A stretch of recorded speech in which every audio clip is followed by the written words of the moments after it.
আজকে আমরা চলে এসেছি ভিক্টোরিয়া মেমোরিয়ালে লাইট অ্যান্ড সাউন্ড শো দেখতে, যার নাম Kolkata the city of joy. কলকাতার ইতিহাস, সংস্কৃতি, সাহিত্য, খাদ্য, সিনেমা, স্বাধীনতা সংগ্রামের গল্প এবং আরও অনেক কিছু এই শোতে দেখানো হয়েছে। প্রতিটি শোতে সিট সংখ্যা 675টি। প্রতিদিন শো শুরু হয় 6:30-এ এবং টিকিট দেওয়া হয় 5:30 থেকে। মিহিরকুঞ্জ পার্কের দিকে ভিক্টোরিয়ার ইস্ট গেটে টিকিট দেওয়া হয়। মঙ্গলবার, শুক্রবার এবং রবিবার বাংলায়, বৃহস্পতিবার, শনিবার হিন্দিতে এবং বুধবার ইংরেজিতে শো হয়। টিকিট মূল্য 100 টাকা। টিকিটের লাইনে দাঁড়িয়ে থাকতে থাকতে ভীষণই বোর লাগছিল, তাই আমরা একটু পাপড়ি চাট খেলাম। অবশেষে টিকিট হাতে নিয়ে আমরা শো দেখতে চললাম। শো শুরু হওয়ার পর দারুণ লাগছিল সেটা দেখতে, কিন্তু আমি একটু বিজ্ঞান মনস্ক লোক বলে ইতিহাস শুনতে শুনতে ঘুমিয়েই পড়ছিলাম।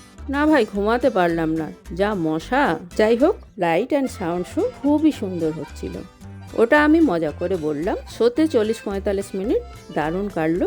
আমাদের কলকাতা সম্পর্কে কত কিছুই জানতে পারলাম, ভারী গর্ববোধ হচ্ছে। আপনারা কে কে এই শো দেখেছেন আর কেমন লেগেছে আমাকে কমেন্ট করে অবশ্যই জানাবেন। এরপর আমার সঙ্গে যদি ইকো পার্ক ঘুরতে যেতে চান তাহলে অবশ্যই আমার চ্যানেলটিকে সাবস্ক্রাইব করে রাখবেন এবং ছোট্ট করে একটা লাইক দিয়ে দেবেন। ধন্যবাদ।